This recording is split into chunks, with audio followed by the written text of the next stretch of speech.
Man adopts an orphan boy and realizes he is his biological son.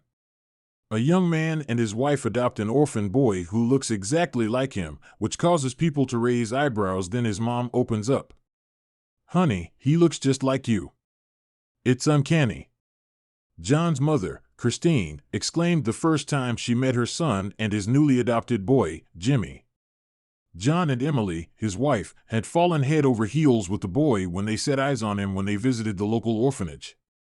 It took some processing, but the two were finally allowed to take him home after some time.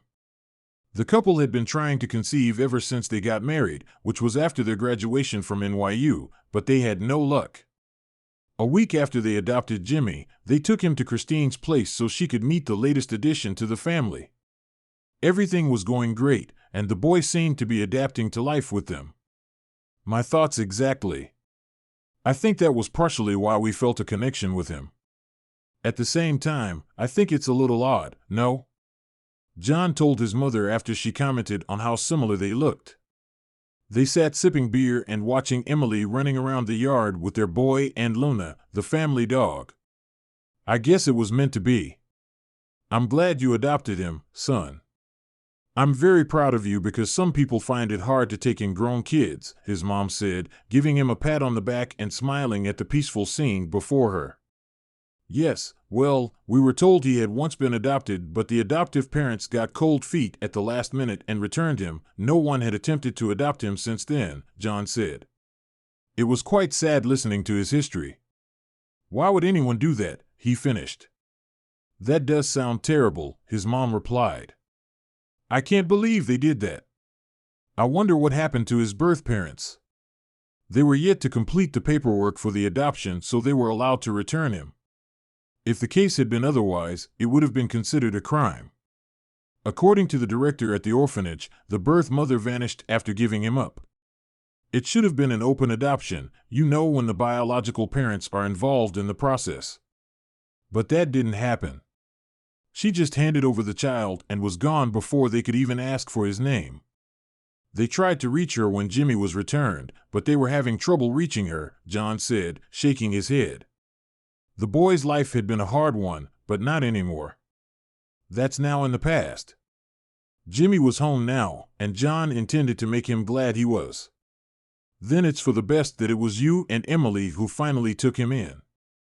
Still, I find it quite unusual that he looks so very much like you," his mother said, then suddenly frowned.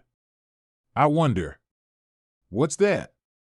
John asked, staring at his mother's face, trying to read her expression. "No, it's probably nothing. Don't worry about it. Let me go spend some time with my grandson too," the older woman said, ending the discussion before she rushed off to join Jimmy and Emily. John was concerned as he watched his mom go. What was running through her mind? What is she not telling me? Ryan stared at his mother in concern, scratching his chin. What was she thinking? What wasn't she saying? He wondered while watching his happy family. Could the boy be related to him in any way? Maybe they were linked by a distant relative with particularly strong genes. I should look into it, he thought, then resolved to ask his mom more later on. The time they spent at his parents' went well.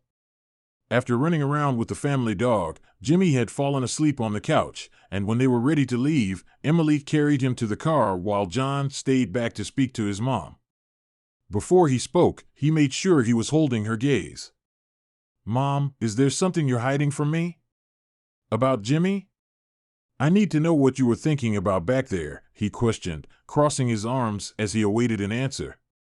The older woman could not meet his eyes as she answered. "Oh, boy. I suppose my poker face is no good," Christine said, then she took a deep breath. "Look, I can't be sure, and I want to be wrong. Years ago, Anna came by to talk." "Anna? My former girlfriend?" John asked, his mind racing. "Yes. It had been a few months after you left. She came here and told me she was pregnant. Of course I didn't believe her. Her belly was flat and you guys were done. It was quite dramatic. You told me you were not in speaking terms, so I feared she was trying to trap you into taking her back, so I told her to get lost and forget about us," she revealed. John's hand flew to his mouth. "Mom," he exclaimed. "I can't believe this. Why did you keep this a secret?" She never returned. After some days passed, I decided it had been a lie or that she had left town. "I'm so sorry. But I don't think Jimmy can be that child." "It's too much of a coincidence," Christine told her son, hoping she was right. If she had indeed been pregnant right after our split, it could very well be Jimmy. "He's about the right age," John pointed out, running a frustrated hand through his long dark hair. Anna had been the only lady John had a romantic relationship with before he met Emily, but their relationship had ended when he was admitted into a college in New York. Anna had not been enthusiastic about leaving San Antonio, Texas. He had gotten some calls from her while in school, but he just ignored them. He would not get into a long-distance relationship. Now that he thought back, he realized she might have been calling to inform him about the child. "What will you do if he's really Anna's son?" his mother wondered, concern and guilt written all over her face. "I'll do my best to get to the bottom of this," John told Christine with a serious voice. "Don't fret too much, Mom. I think she attempted to let me know what happened all those years ago, but I didn't return her calls. We both turned our backs on her. But now we're going to do what's right." He hugged his mom, then walked to his car, where his wife and son were waiting. Later that night, he spoke to Emily about what he had learned. "I never thought. I mean, the resemblance is quite uncanny, but I just wrote it off as a coincidence." "What do we do now?" she asked. "I have no idea. I don't even know where to begin. I suppose the orphanage may be able to give us more information." After all, they called it an open adoption, John mumbled, uncertain. "That's it!"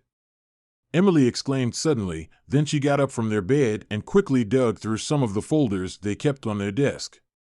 One contained everything they had on Jimmy, including his birth certificate. "Here it is. Anna Matthews.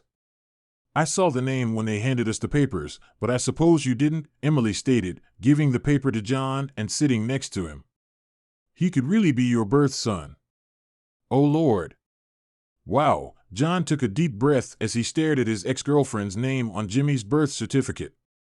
"It must be true then. Except she found a new guy immediately after, it fit the timeline." Emily advised him to get a DNA test to confirm his suspicion, but she also let him know it didn't matter to her as they had already adopted the boy legally. "Of course. Still, it would be nice to know," John agreed. The DNA test confirmed that Jimmy was indeed John's child, and that meant Anna had not been lying all along. When they tried to track her down, he learned that she passed away in a car crash a few months after she gave Jimmy away for adoption. The orphanage could not reach her, and they tried after Jimmy was returned. The DNA test result made it easier for John and his wife to complete Jimmy's adoption. Later, when he became a teenager, John told him everything that happened and begged his forgiveness for not being there for Anna. Jimmy, who had been raised with love, did not think twice about forgiving the man who had, together with his wife, made his life complete and fruitful.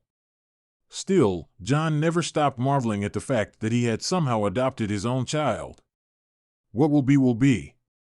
It seems fated that John and his wife chose Jimmy even though they had hardly known his story. They could not have known that they would leave the adoption facility with a child John had actually fathered. Give people the benefit of the doubt. It is wrong to assume people are lying immediately when they speak. Christine should have at least tried to verify before chasing Anna away when she told him about her conception. She should have tried to confirm it before speaking to her son about it. Share this story with your friends. It might brighten their day and inspire them. If you enjoyed this story, you might like this one about an orphan boy who learns that his teacher in the orphanage is his father. This account is inspired by our reader's story and written by a professional writer. Any resemblance to actual names or locations is purely coincidental.